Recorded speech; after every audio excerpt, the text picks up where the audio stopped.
Alright, very short introduction here about this Gauntlet concept for custom packs. If you want to skip to the gameplay, there'll be a chapter for it. So you've probably seen the SAP Gauntlet being done on other channels in the past. If you don't know, essentially it just means you have to try and win in every single pack, back to back to back. So at the moment that would be 7 packs, so 5 static packs and then customs and weekly as well. But obviously the drawback with the Gauntlet is that you need to own all the packs to be able to actually take part in it. So my idea was to create a database of packs and then have this randomizer that creates a gauntlet that anyone can take part in. So essentially the idea is to try and win 5 games of standard customs all in a row, but each one will be with a different pack. And so all you have to do is tell the system which packs you actually own. And then you click the Generate Custom Gauntlet button, and then it will give you 5 different packs that only use units that you own. Now, there are enough free-to-play packs in this database already that you don't need to own any packs, but there are also lots of varied ones which do require different levels of ownership. A lot of them I've tried to make it so that you only have to own 1 or maybe 2 packs for them to actually work. But ultimately, I will end up adding more and more packs to this list. So in order to kind of do a proof of concept of this, I generated a random gauntlet for myself and then I went into customs. So what we're going to do now is take a look at the 5 runs I had using these packs. So all you have to do is copy and paste the pack codes into the game. So here we're going to start with Almost Puppy, which is almost exactly the same as Puppy Pack, except because this is in standard customs, 1 or 2 of the pets have to be swapped out on various tiers in order to fulfill the standard customs requirements. So for instance, here you can see all the units on screen are Puppy Pack except for Deer, and that's obviously because there was a unit on this tier that I couldn't take. I forget which one it was.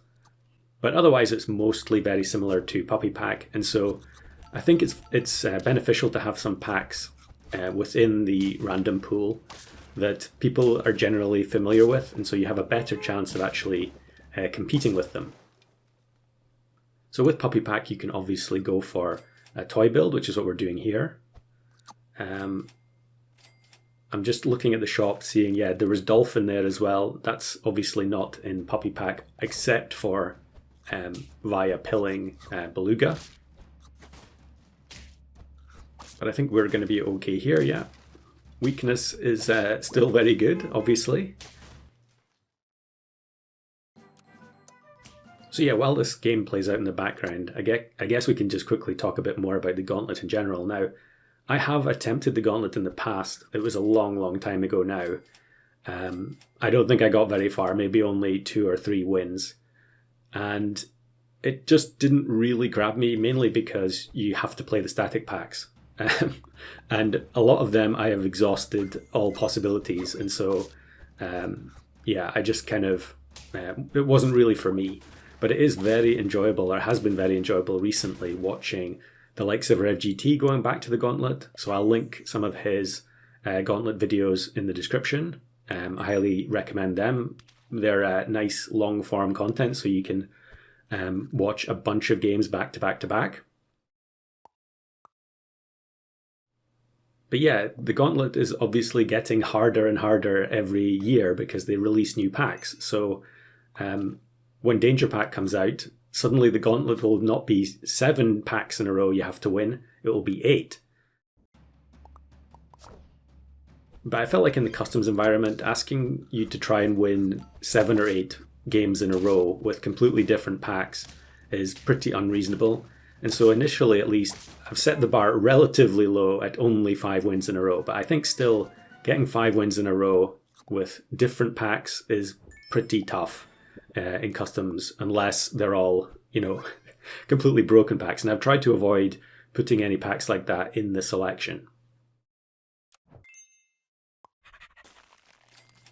There also will be eventually an option to choose to browse all the packs. So if you want to actually practice certain packs so that you're ready for when they show up randomly, or if you just want to create your own gauntlet for yourself by picking packs from a database, it is a question I see asked quite often where people want to know where they can find custom packs.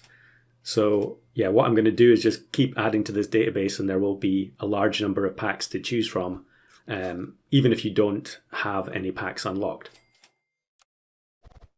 So fairly varied team we've got going here. We've got the bat, and then the deer for the chili, and the octopus for a bit of additional snipe damage. Tiger plus PDF is briefly scary here, but we end up winning. And then I'm going to take the level up on the octopus, and it looks like we're going to get double poodle. I think generally when I'm going for these types of challenges, I'm much more inclined to take the very traditional sort of wide scalers like poodle, which oftentimes just don't make it into videos because they occupy a space on the team that could be filled with something a bit more synergistic. But in this scenario, all we're trying to do is get a win with what is essentially a relatively weak pack by custom standards. So here I think, yeah, the Stego gives the buffs to the Jerboa. I don't know if we're going to have enough. Yeah, looks like not quite. So we're down to 1 heart, and the Gauntlet's almost over at the first attempt.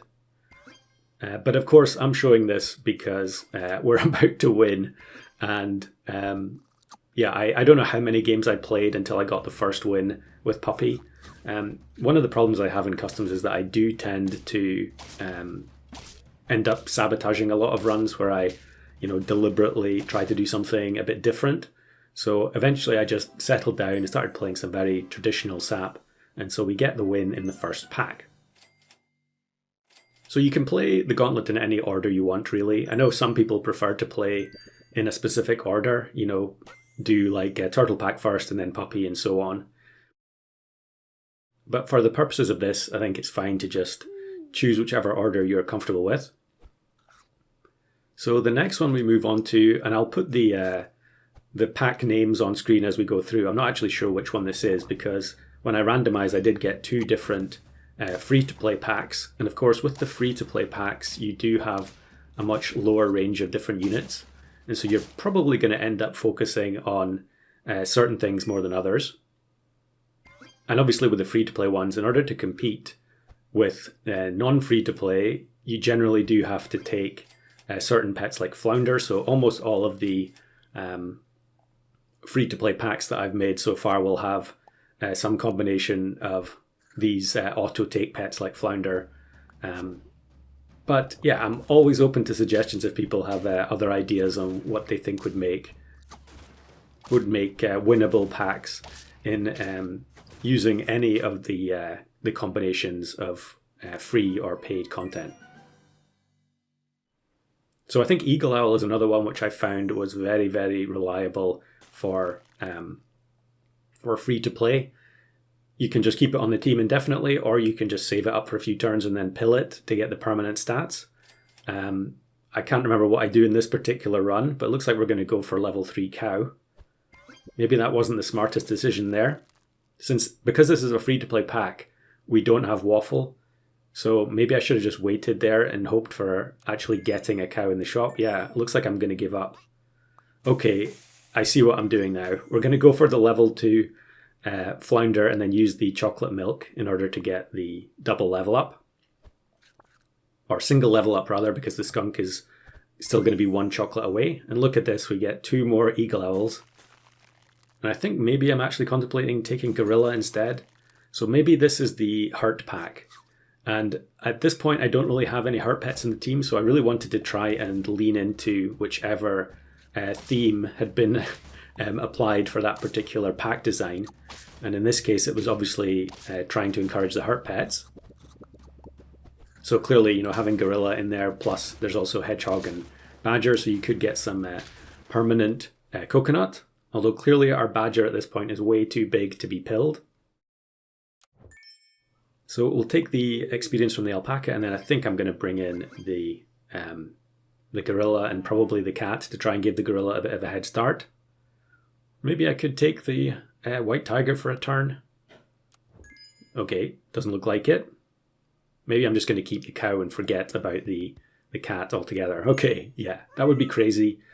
Maybe something I would do normally, but when you're trying to just get a win at any cost, essentially, in what is definitely a weaker pack, you can't be making crazy decisions like ignoring cat-cow. So this is beautiful. The stego gives the stats to the unit just in time for the badger to knock it out. And then the skunk chain with the oyster mushroom helps us get rid of their remaining squad. And I think actually here I didn't notice that I'd accidentally put the gorilla beside the skunk. So it was supposed to be the cat getting turned into a skunk. But instead it's the gorilla, and I think I'm not going to realise that until next turn as well. Probably not thinking too clearly after winning. You know, you're just automatically wanting to go to the next turn. Because at this point I'm very keen to get on to the next pack, since I feel like I've got a very good chance of winning in this particular game.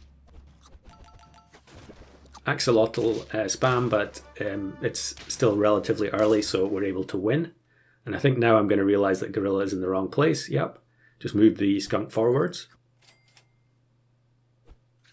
Can't really take asparagus. Okay, I am going to take it just in case next turn I'll take an ability unit instead of the cat. And this is perfect. We get matched with Loopy Loop, who plays this crab bulldog every day, and the level 3 skunk takes care of the crab, and we get the second victory in this 5-pack gauntlet. So next up, I think this is not a free-to-play pack. Yeah, there we go. There's Fox in there. So I think this one might actually be the Old West pack. And we did a video about that not too long ago. It was a pack created by Broken Bench. I'll link that in the description. And then I made a separate version of it, which was based around having Old Mouse in the team, and I think maybe Queen Bee. So this is that pack, and maybe it has been slightly adjusted. I don't remember. But it was a decent pack overall, and I felt like it was still going to be fairly realistic to try and win with it. So here, yeah, we take the Moose. Moose is another one that I almost never take in actual custom packs. But generally speaking, when you're trying to win, when you're prioritizing winning over building like a really fun and complicated team, then you just have to, then it doesn't really make a lot of sense to not take scaling pets. And so here we end up winning. I'm not sure if the Moose made any difference. But as soon as we get it to level 2, the health on this squad is going to start getting out of control. And I think here is our old friend Eagle Owl coming back, and we'll start freezing some tier 1s. Maybe I could take the cheese on the Moose, yeah. Put it up front. And then Eagle Owl only buffs 3 units, so we can guarantee that the buffs go on to the Porcupine at the back, which I think I was playing there specifically to try and counter some enemy teams. And then, wouldn't you believe it, we face a Puffin team just as I say that, and so the Puffin gets instantly sniped by the back Porcupine. I think also I was probably just playing Porcupine at the back, since it has an ability that benefits on having higher stats, and therefore the pony funneling some stats to it maybe makes a little bit of difference. I guess, to be honest, that the pony synergy isn't doing a whole lot here because it's still only level 1. I'm just focusing on trying to get the crocodile and the Moose leveled up. Unfortunately, we're going to lose that crocodile in the shop because Moose unfreezes everything. Fellow Eagle Owl enjoyer, although it looks like they're a bit behind the curve compared to us. Yeah, and the kangaroo, even though it gets up to high attack in the backline, its health was so low that we claim another win.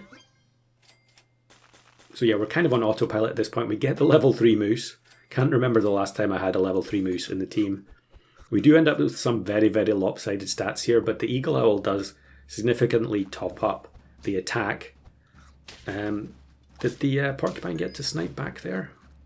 I'm not sure. Robin at the back, actually, I think this is a regular commenter who's been going for the Robin or the Nest achievement for some time. Hopefully they'll have got it by now. Now definitely take the steak to complement the high health, and then keep freezing the the pets in the shop. Of course, taking Moose does reduce your chances of getting level ups. As you can see there, I freeze the mushroom for no reason because it's going to be immediately removed by Moose. And then luckily here we face this one big unit team, which just gets completely demolished. And I think the porcupine gets to shoot back because of the chili, which is very fun. So that's 9 wins now on our third pack. And I think, yeah, not much else to do. We do luckily get a chocolate to upgrade the crocodile. Level 1 pony still doing very, very little in the middle of the team. But we do push up to 50 HP on a couple of units. And then this is incredibly frightening when I first saw it. It's you know who playing Dung Beetle Anubis. But would you look at this? When you have level 3 Moose, you actually can end up with so much health that even the Dung Beetle Anubis team isn't going to beat you. So there we go, that's the third pack done and dusted, and now we move on to the next one. So this pack was one of my favourites. This is a push pack, and there are a lot more options for push these days because of Chihuahua and Ibex. But I was fairly confident that this pack was definitely winnable in customs because you can tempo out quite rapidly with it. And I think this was a reasonably good early game where we've got the iguana going plus pineapple already, and we're really going to make a mess of some of these teams with the sheer number of pushes. Very, very few teams take Brussels sprout, which is the protective equipment that guards against being pushed.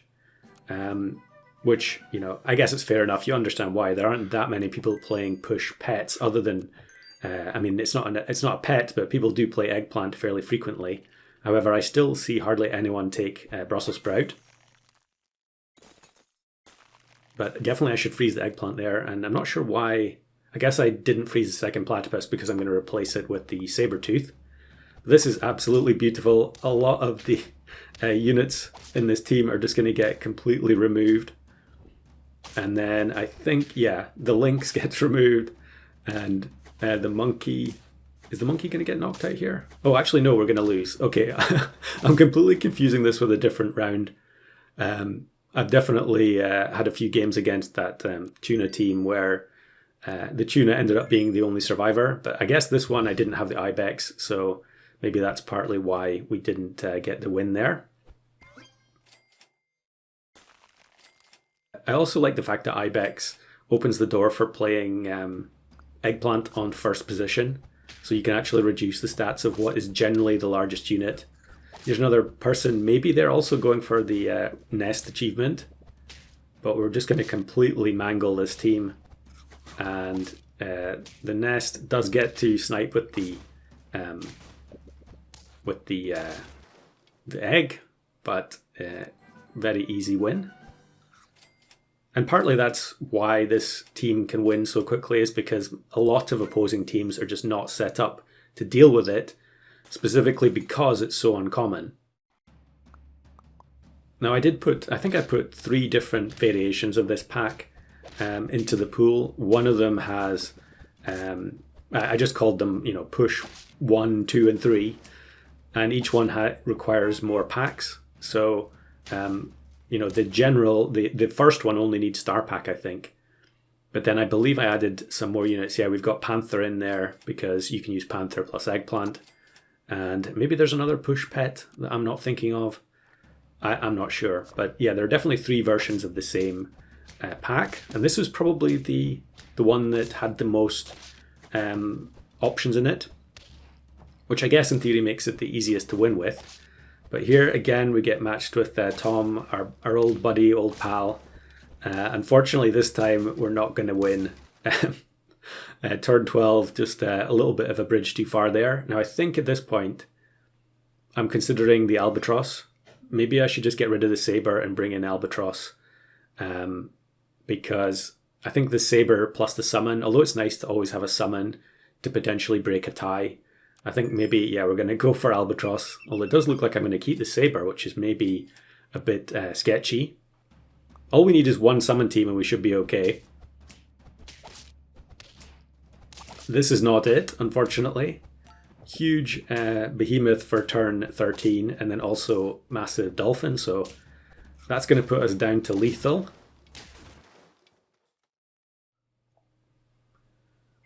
So looks like we are going to keep trying to level up the behemoth, the Sabertooth.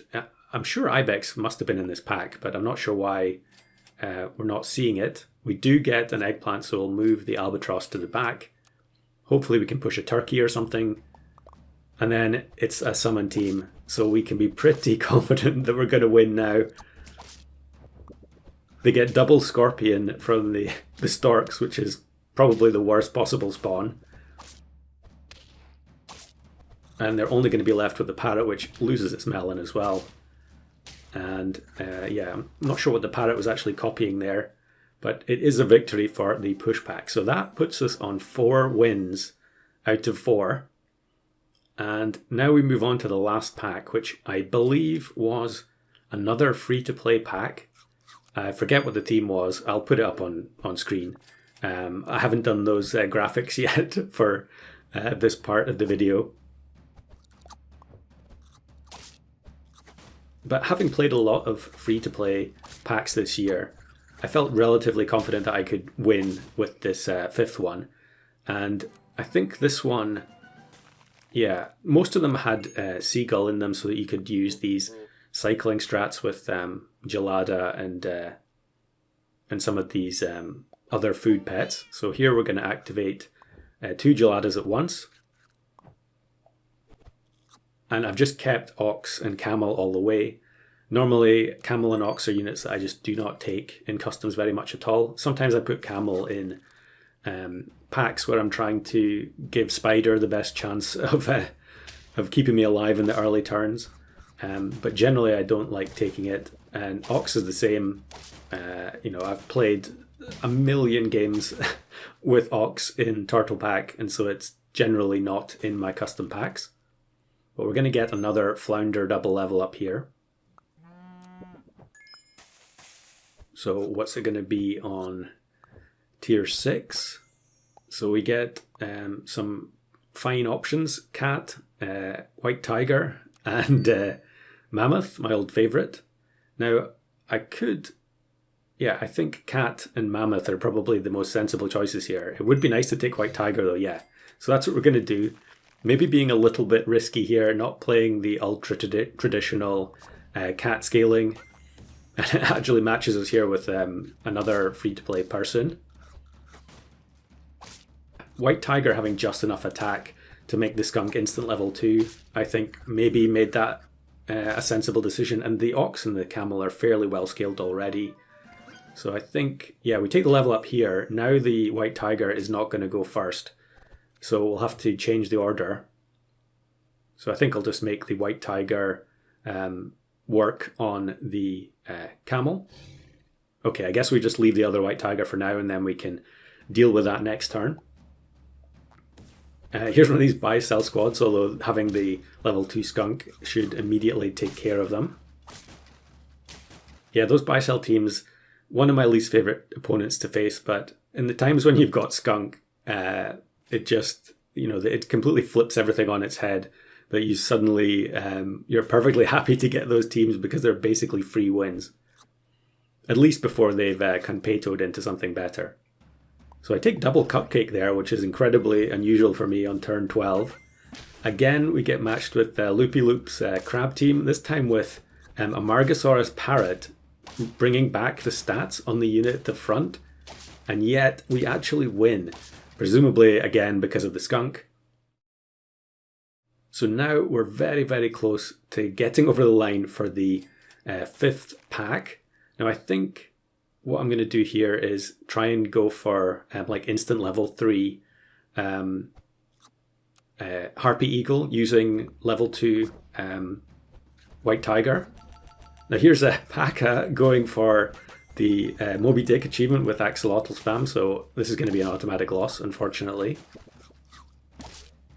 Still fun to see Moby Dick in the customs pool. It's pretty rare. So maybe here I actually should have bought the Cupcake onto the White Tiger and then combine them together to make sure that the skunk got to level 3. So that was maybe a misplay. But then look at this. This is a free-to-play opponent. It's very rare that you face people that say guest as their name in customs. But yeah, it's a tie. So maybe we could have won that if I'd actually played the last turn correctly and brought in the Harpy Eagle to have a summon at the end. I'm not 100% sure. Of course, if we'd combined the White Tigers, we wouldn't have got both abilities. So now we're going to change things up, yeah. Bring in the Harpy Eagle. Unfortunately, the White Tiger is still not going to activate the skunk.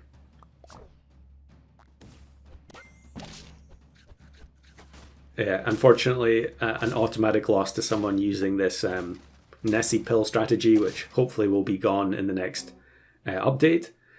But that now puts us at turn 16, 8 trophies, and we're on lethal. This looks good though. Yeah, much weaker team, of course. You know, the difference between a broken team and a normal team, even though they do have a very large behemoth. We're going to summon a 15/15 from the Harpy Eagle. So now that is 9. So we need one more win to complete the Gauntlet. Obviously not at the first attempt, of course, because I did play other games before this. And now I think I should use the chocolate on the White Tiger. I'm not sure why. Yeah, that was a mistake for sure. But ultimately, it wasn't going to make any difference because we face Tom with this broken axolotl good dog team. Many a game has been lost to this. And so the Gauntlet ends 4 wins out of 5. But actually, I've got to be honest, it wasn't 4 wins in a row. Those games that you just watched were 5 games in a row, but the loss happened on game 2. So I was never actually on for the Gauntlet there. I was just trying to get usable footage for all 5 packs. So what happened was I won the first one, I lost the second one, and then I won the next 3. So it was 4 victories, it just wasn't 4 victories in order. And then here's another one with a similar, I think this is the same free-to-play pack. We're going a different strategy with the Scorpions. And we actually end up beating Tom on turn 14. So we go to 9 wins again. Sometimes these Scorpion teams can be a bit stronger than you would think they would be, purely based off of the types of opposing teams that are out there. But the second Scorpion that we have here just isn't strong enough, I don't think.